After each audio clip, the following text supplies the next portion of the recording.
Our conference focuses on a particularly controversial aspect in the debate on globalization: offshore outsourcing. Offshore outsourcing refers to the process where companies produce abroad goods and services which they use to produce in-house at home, with production chains increasingly organized across national borders. Offshore outsourcing has become the distinguishing characteristic of today's globalization process. The first wave of offshore outsourcing in the 1980s and 1990s was in manufacturing and affected primarily blue-collar workers.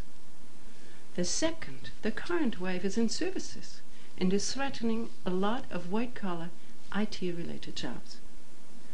The stakes are high in the offshoring process for developed and developing countries alike. On the one hand, there is the promise of higher economic growth and lower prices. But on the other hand, there is a threat of widespread job loss in white-collar sectors in developed countries. For our conference, we invited leading practitioners and scholars to examine the implications of the second great transformation. Who are the winners and who are the losers? What policies do we need to adopt to harness the benefits of globalization for more people and more countries? As you can imagine, the answers to these questions are hotly contested. Broadly speaking, at the conference, two positions emerged, which I will call the growth-first approach and the distribution-first approach. In the growth-first approach, the promise of higher economic growth and lower prices is considered the most important aspect of the globalization process and the basis really for a potential win-win situation. On these grounds, enthusiasts of globalization argue against interrupting or slowing down the globalization process. Instead, they say that governments should adopt the necessary policies to address the considerable adjustment and competitiveness problems that arise from globalized production.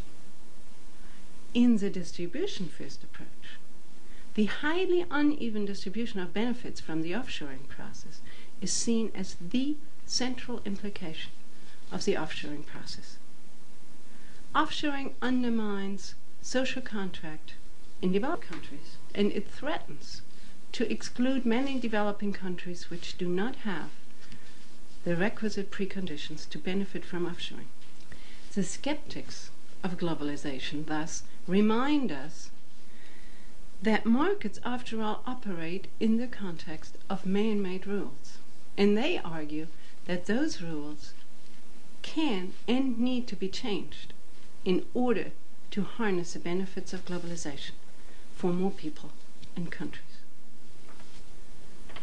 As you will see on this DVD, not all viewpoints of all presenters, of course, fit neatly into one of these two categories. But yet, these two categories define the limits of a spectrum of positions on the promises and challenges of offshore outsourcing and on the focal points for requisite government action.